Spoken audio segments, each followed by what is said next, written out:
Good evening and welcome to the fourth Inside Government for the fall 2020 semester here at Cayuga Community College. This is a show that's broadcast on Spectrum, Verizon, Fios, the Auburn Regional Media Access, better known as ARMA. And if we could start over again, that darn alarm has gone off again. I am sorry. I do not. And it was going so well. Okay. All right, let's try it again. Sorry about that. We want to try it again. Not my fault. No, it was not. You know what? And that started off so well. He was doing a great job. You know, everything was flowing really well. And That's all right, Mike. sorry. All right. All right. I think I hit it right. It's all good. Oh, It's all good. I should just ask the kid to fix it. All right.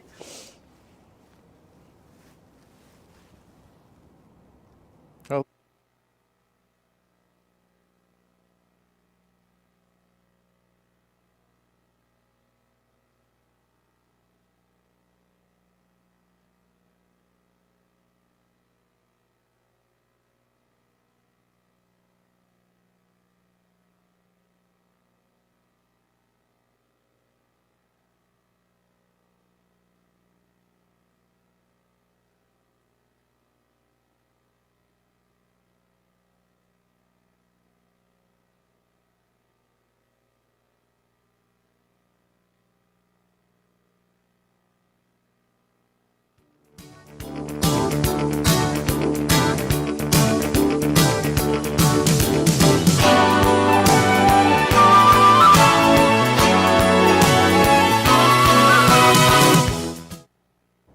Good evening and welcome to the fourth Inside Government show for the fall 2020 semester here at Cayuga Community College.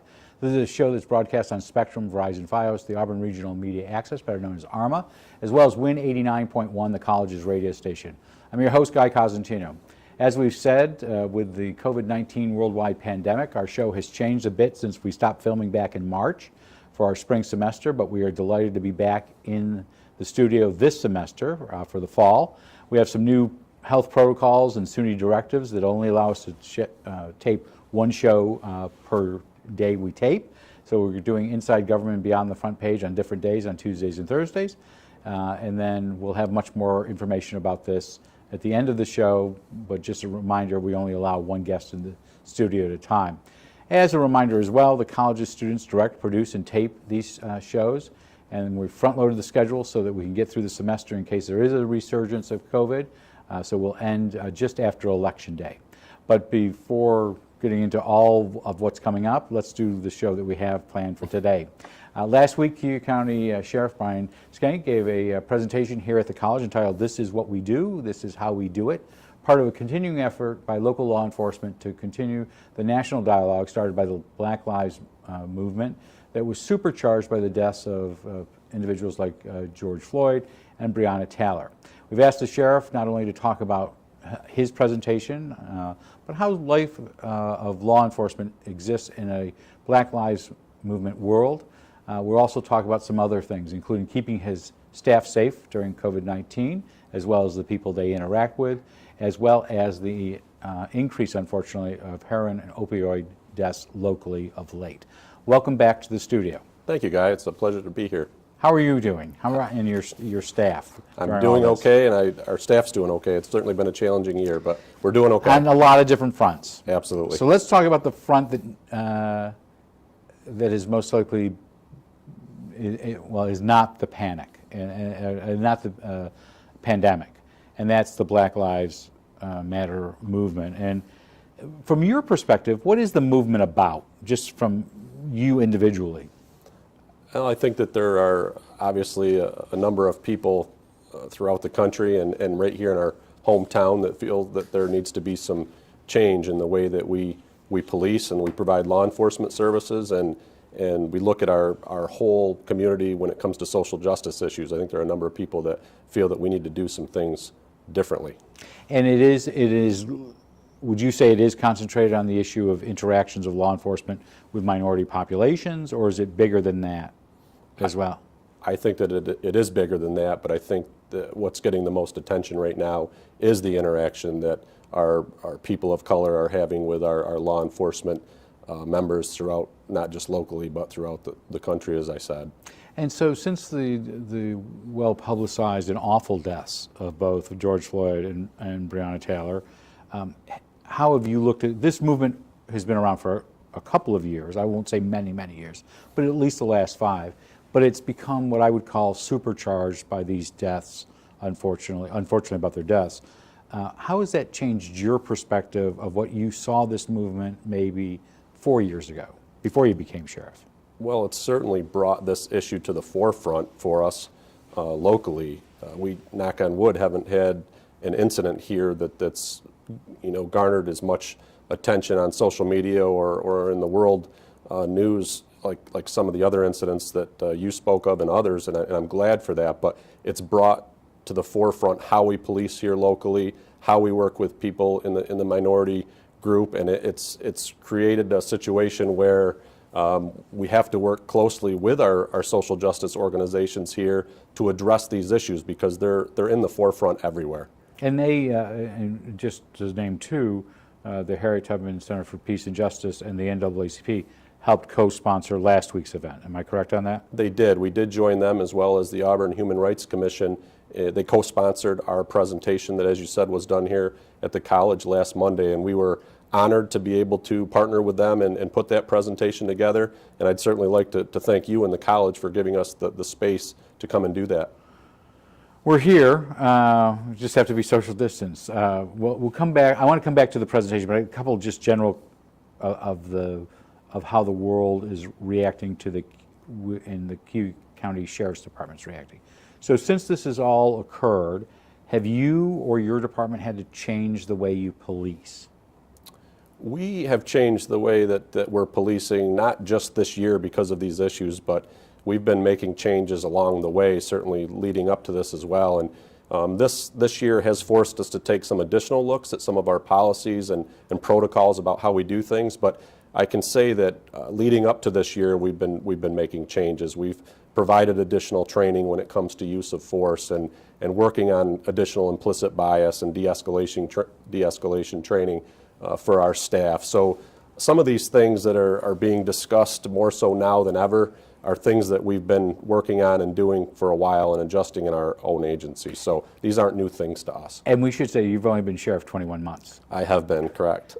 But a really interesting 21 months. It has been. This year is a lot different than last year was for sure with all of the challenges, but it's been great. Does this mean you've shifted resources or priorities at the department? Or have you had to find more resources to do trainings and other things? It's been challenging from a budgetary concern, trying to find the hours and time to train, but we're trying to do some different things as far as online training and some things that make it a little bit easier for us to find the funding to do those things. But moving forward, we need to continually increase the amount of training we do, and that's very challenging with our budget. But you and your predecessor, David Gould, had been moving in that direction anyway for the last several years anyway on the training front and certification. Correct. That's correct. We have been. So I don't want to get into the specifics of the Breonna Taylor case or the George Floyd case, but general questions.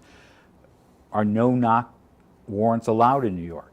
No-knock warrants are allowed in New York. It's not something that I think we should be utilizing.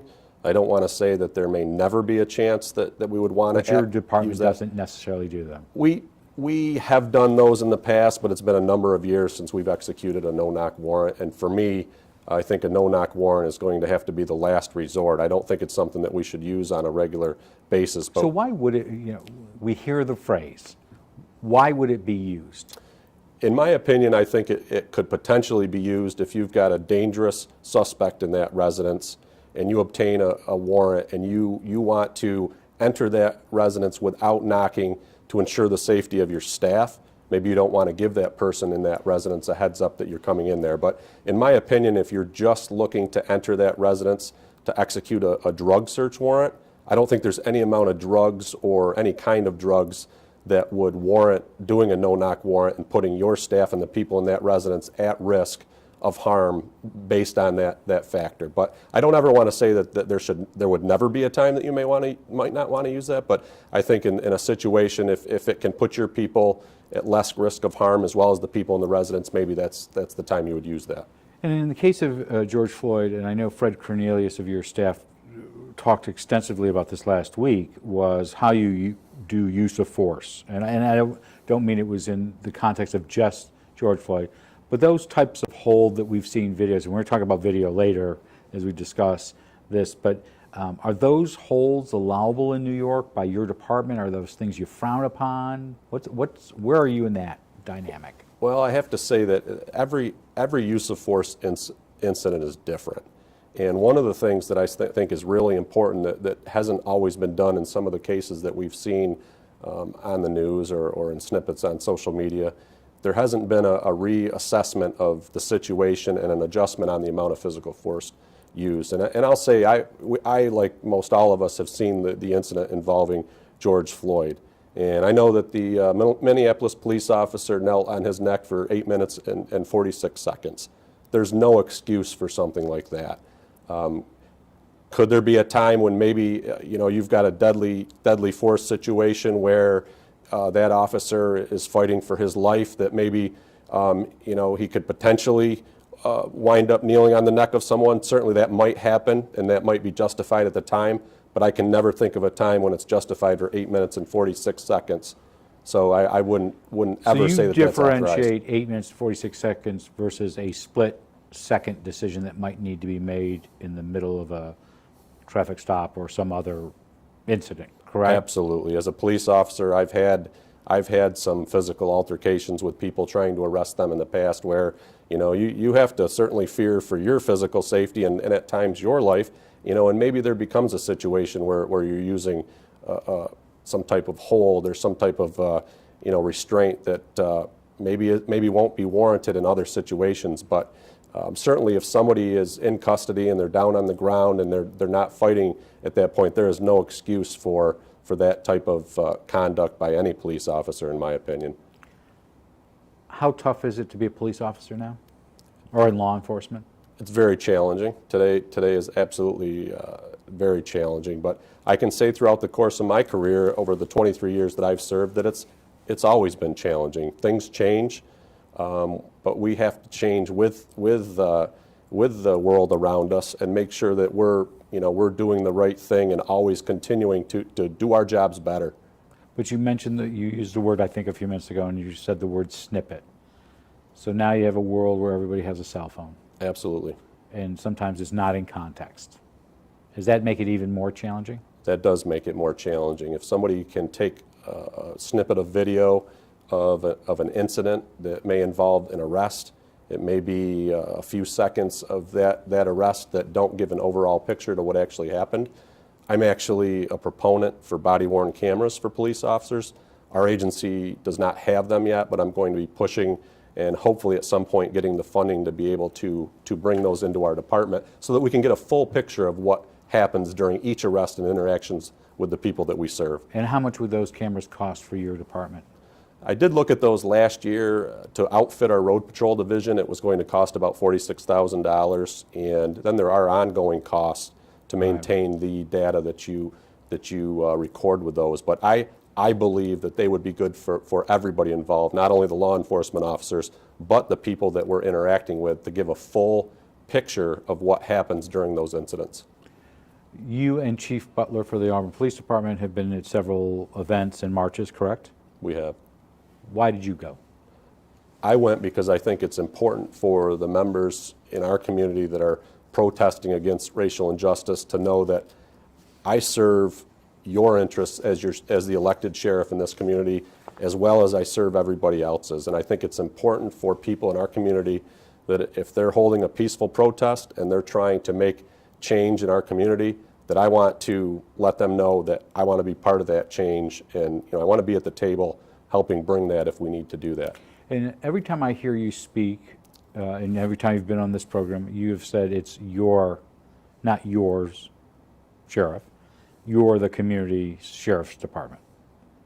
Absolutely. It's not my sheriff's office. The sheriff's office doesn't belong to the people that work there, but I'm a very firm believer that our sheriff's office belongs to the people that we serve. So that's your sheriff's office to everybody out there that's watching this tonight. And did other members of your staff, have they participated in meetings and marches as well? Other members of our staff have participated in the community events that we've had, and certainly the presentation that we had last week. They did not participate in the march that we participated in over the summer, but they were involved outside of that protest. Was it just something you just said, I'm going to do, but I'm not necessarily having my members of my department, or in some cases they were working those events? They were working those events on the peripheral. We did have an event that took place at the center in downtown. The Heritage Center. The Heritage Center later on after the protest that some of my members were present at. They didn't speak or participate directly in it, but they were there listening. Participating in it. So by participating in the marches or in other dialogues, in other meetings, has that helped you with your discussions and dialogue with these groups? I believe that it has, but I'll tell you, I believe that my interaction and partnership with the three organizations that we named earlier, the Harriet Tubman Center for Justice and Peace, the local chapter of the NAACP, and the Auburn Human Rights Commission, I think that those relationships have had the biggest impact, coming together with those groups and discussing who we are, what our beliefs are, and we continue to work and partner to come together and look at an agenda moving forward that's going to continue helping us, work on any needed change that we need to make in our community. But those relationships have had the biggest impact, and members of my office have been involved with some of those events and meetings that we've had, and I think that's been great. But even prior to this, am I correct on that? Even prior to this summer, even prior to George Floyd and some of these incidents that have really come to light this year. Last year we had 3 Connecting Bridges events in the city of Auburn where we opened up those meetings to the public to talk about issues involving race and diversifying our police agencies and those types of things. We've been doing this for a while, and it's had a positive impact. So before getting to the college event, let's go through some demographics for what your office is. How many members do you have? We have about 165 members in all of our divisions. We have a custody division, a road patrol division, a civil division, and then we have 2 divisions that provide security for the courts and the county office building. And how many women are among that 150, 160? We have three members of our road patrol division that are women. We have 16. Out of how many would that be? Is that a small percentage? How large is your road patrol? Our road patrol is 33 members strong. So about 10%. Correct. In about 95 members in our custody division, we have 16 females in our custody division. And then we have just a few members in our court security and county office buildings. And do you have what would be classified as minority members of your staff?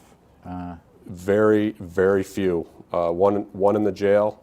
That's an area that we need to work to do better and try to diversify our agency. And last year, that was one of the initiatives that we partnered with the 3 groups that we've been working with to try to do just that. And how about Hispanic Americans? One in the jail. And I ask this because one of the things that I know you're going through and the Auburn Police Department is going through is trying to get people recruited, and that has become an uphill battle for a lot of reasons. So where are you on so I want to say your undersheriff mentioned, or maybe it was Mr. Cornelius or someone. You have a couple of vacancies. You have how many on road patrol right now? Right now we have 5 vacancies within our road patrol division out of the 33 So more than members. 10%. We do. And then, so how hard is it to recruit individuals for that? I know there's a group locally that's trying to get women to apply, and that's its own, whether it's for fire or city police or county police or county sheriff.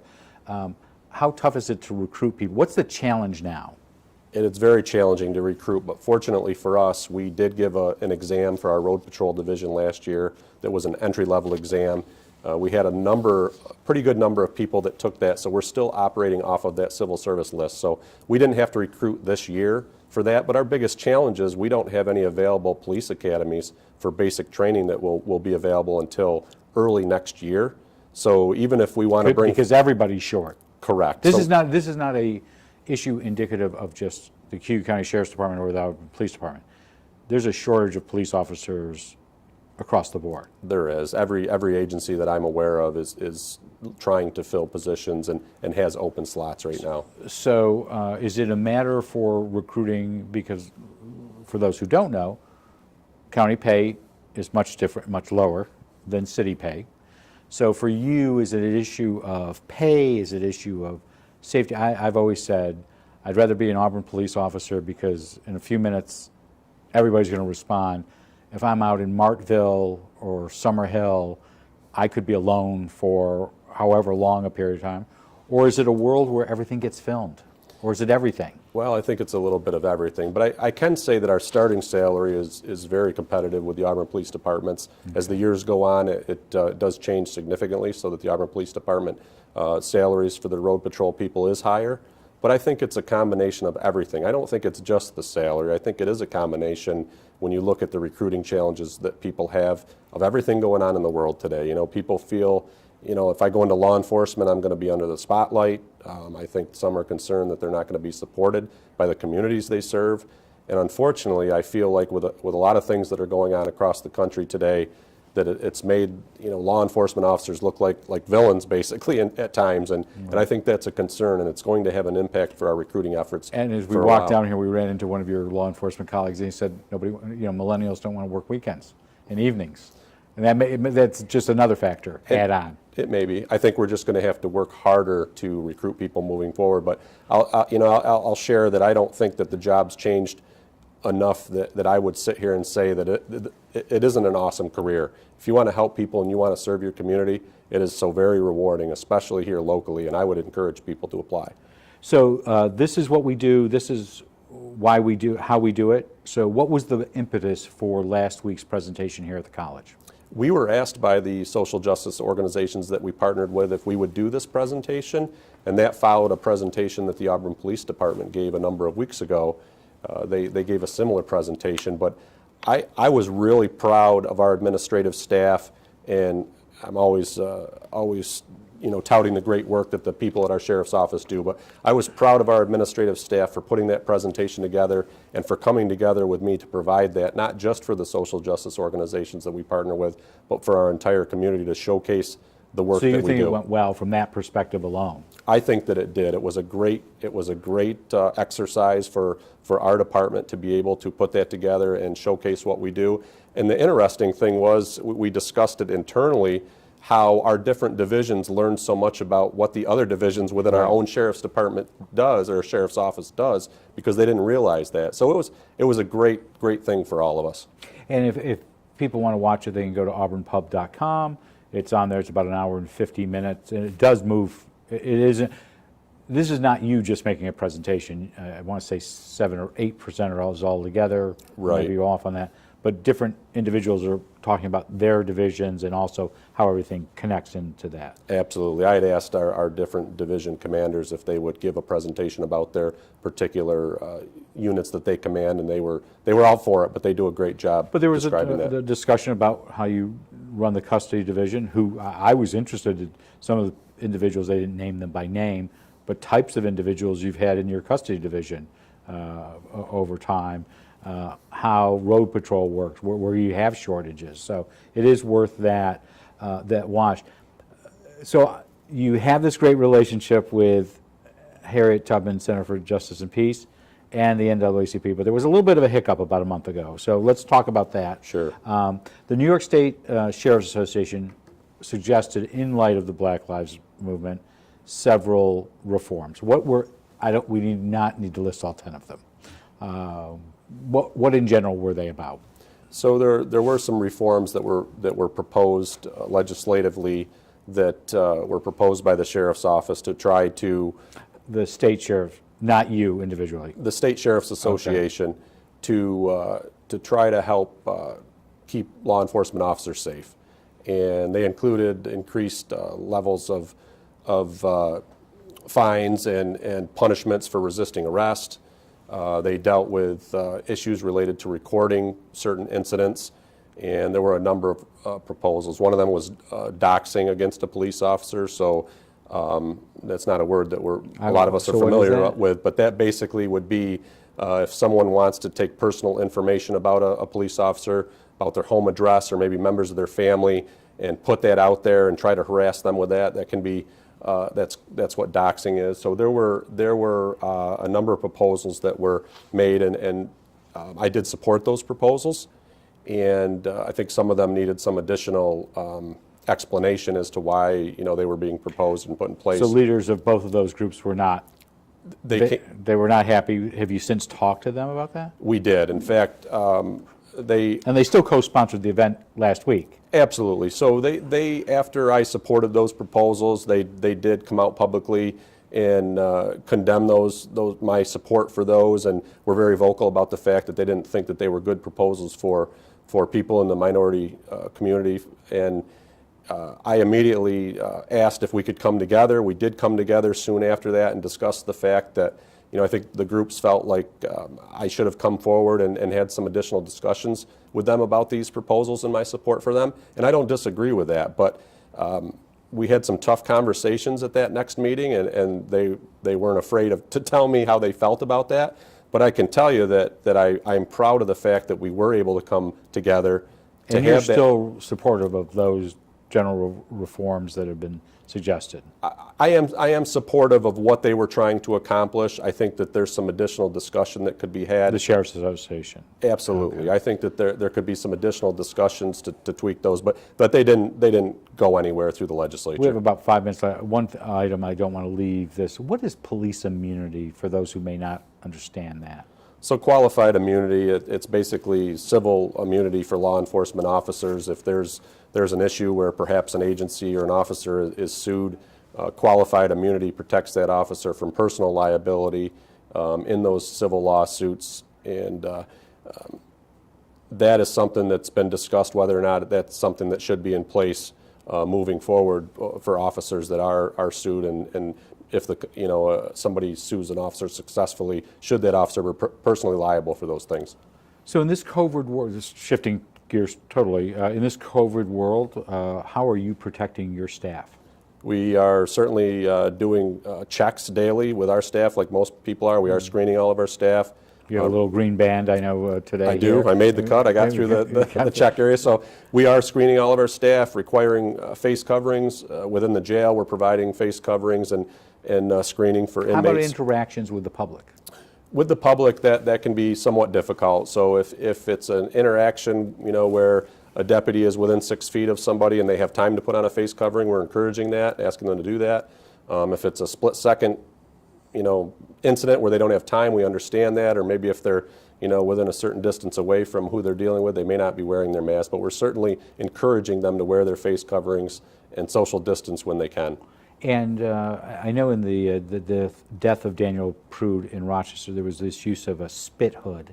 Is that a normal practice for law enforcement? We do have those. We have used Because those. he was telling people he had COVID-19, I believe. That was the allegation. That's what I understand. But we do have those. We have used those in the past. It's not something that we regularly use, but if somebody is spitting, certainly we have to be concerned with, what that person could have, how their health is. We will use spit hoods in cases when an inmate or when somebody we've arrested is spitting at us, but it's not like a closed bag. It's a very porous net that somebody can easily breathe through. So we do utilize those. When There were other issues with the Daniel Prude issue. The spit hood just happens to be one piece of that. It appears that way, correct. So I want to talk about, the last time you were on here, the reason we had you on was about heroin and opioids. So in the last 2 or 3 minutes that we have, deaths related to that are on the increase, am I correct? They were this year, correct. Is there any reason in your mind, did we take our eye, not law enforcement, I don't mean that necessarily, but did the community, because we're dealing with COVID-19 and the economy and downturns, did we take our eye off the ball when it came to opioids and heroin? I believe so. Last year we had 14 total overdose deaths in the county of Cayuga. This year we've had 19 so far. I believe that this year with the COVID lockdown, a number of people that were in recovery or would have access to treatment and peer services for addiction didn't have the ability to get to those this year since we were locked down so tight. And I think that's contributed to the increase in deaths that we've had, unfortunately. So what do we need to do? I think that we need to make sure that we're continuing to offer those peer supports, that we continue to make sure that Narcotics Anonymous, Heroin Anonymous meetings are available, that people can come together and have those meetings and stay on a path of recovery. Organizations like Nick's Ride, we need to make sure that they're available to people that need that help. We can't lock down, so tight that people can't get to them. Right. But I think that it's imperative that we have those services available. And your officers, I think I listened to it in the presentation, are still using Narcan, saving lives that way and preventing overdose that way. We are. All of our road patrol people are trained and carry Narcan with them. We've also started training inmates in our jail. So when inmates are released from our custody, if they have issues with opiate addiction, we do train them on how to use Narcan and give them Narcan when they leave, because we've often seen a number of overdoses when inmates leave that are fatal. We're trying to curb that and actually train inmates and prepare them when we release them back into the community to have that tool and the ability to use Narcan. Some of these were viewer questions, but there was one viewer question we talked about on the way down. Where does a person on Grand Ave get an orange jumpsuit? Well, that was a crazy day. It was a crazy day. It was an interesting day, I'm sure, for you. It was. So I was at my desk that day. We received a call at the 911 center that a inmate from Cayuga Community Jail was running down Grand Ave. Sure enough, the person did have one of our orange jumpsuits, and it appears to me that likely it was taken when somebody was released, possibly that person that was wearing it. But we can't say for certain, but it looks like that unfortunately was stolen when the person was released and not noticed. So people did the right thing, though. If they see somebody running down Grand Ave, absolutely. Call. And I'm not sure why, if you stole a CCJ, a Cayuga County Jail outfit, that you would want to wear it and run down Grand Ave, but that decision was made by at least if it individual. wasn't October 31st. Yes, but let's hope that nobody sees that again, but if they did, we would certainly want to encourage people to call. We do want to thank our Sheriff, Cayuga County Sheriff Brian SCHENCK, for his time today to give us a law enforcement update and also talk about where your department lies in this Black Lives Matters movement and time, and we hope you'll come back to give us an update from time to time. Absolutely. It's an honor to be here, Guy. Thank you. We will be back on Thursday with Cayuga County Legislator Trish Kerr, who will give us an update on the local census efforts. You have about 1 week. Next Wednesday, September 30th, is the date right now, unless a court intervenes, to fill out your census if you have not. This is important to Cayuga County and Central New York. It's how we get funds from Washington and Albany. You need to do your part and play your role. Next week, we'll have City Manager Jeff Dygert in for a city update on Tuesday. And then on Thursday, Cayuga Community College President Brian Durant, should say his name right of all the people we have on this show, this semester about what's going on here at the college. In the coming weeks, we'll have an update from the Cayuga County United Way about their 2020 campaign that kicks off this fall. We hope to also bring you interviews with both Senator James Seward and Assemblyman Gary D. Finch, who have decided not to seek re-election this year. Starting the week of October 8th, we will have a series of 6 candidate forums for the offices covering Cayuga County. That includes the 24th Congressional District, which is a rematch with Congressman John Katko and Dana Balter. Ms. Balter has agreed to participate. The candidates for the open Senate seat for the 51st being vacated by Senator Seward, both of those candidates have agreed to participate. Ms. Renna of the 50th Senate seat has decided to participate. We're waiting to hear from Mr. Mannion, and that's the seat to replace, seat was held by Robert Antonacci before he went to the courts. And we hope to bring you both candidates, which we will, for Assemblyman Gary D. Finch's assembly seat. And then finally, Assemblyman Brian McLeod has agreed to participate. We're waiting to hear from his opponent to come in as well. The questions will be asked by citizen editor Jeremy Boyer, and I will moderate as usual. Before we go, though, we would like to let you know that you can send us your thoughts and ideas for guests to Inside Government or be on the front page. You can do that at cozguytho@aol.com or send them by snail mail to 141 Dunning Avenue, Auburn, New York, 13021. I'm Guy Cosentino for Cayuga Community College. We want to thank you for watching. We ask you to be safe. Have a good night. Have a great tomorrow. We will see you back in the studio on Thursday with Legislator Kerr.